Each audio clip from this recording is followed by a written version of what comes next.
আজকে আমার মিষ্টি ব্রাইড হচ্ছে ঐন্দ্রিলা, তাই তো? হ্যাঁ, ওর আজকে রিসেপশন ডে। তো আজকে ওকে আমি এসছি ওর কাছে সুন্দর করে সাজিয়ে দেওয়ার জন্য। ও আমাকে বললো আজকে ওর কিরকম কিরকম লুক চাই।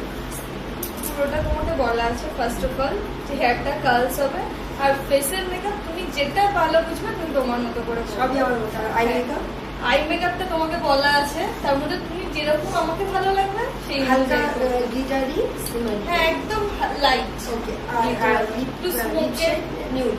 হ্যাঁ, নিউড সেটা। ওকে, খুব যে গ্লিটার সেটা নয়, আইসটা একটু নিউডের উপরে করলেও যদি ভালো লাগে সেটাও তুমি দেখতে পারো। ওকে ওকে, চলো তাহলে আফটার মেকওভার আমরা শুনে নেবো, কাছ থেকে রিভিউ নিয়ে নেবো কেমন কি ওর ভালো লাগে।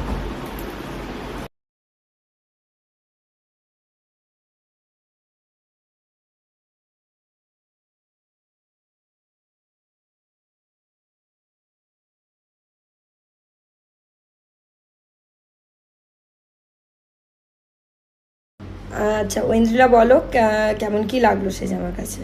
খুব ভালো লেগেছে, খুব ভালো, মানে খুব ভালো লেগেছে। আমার আইসটা তো অসাধারণ লাগছে, মানে আমার Thank you. নিজেকে দেখে আমি নিজে ভাবছি যে কত সুন্দর লাগছে আর কি। Okay, thank you so much. Thank you. Hair makeup all পছন্দ হয়েছে? খুব পছন্দ হয়েছে। ঠিক আছে, থ্যাংক ইউ।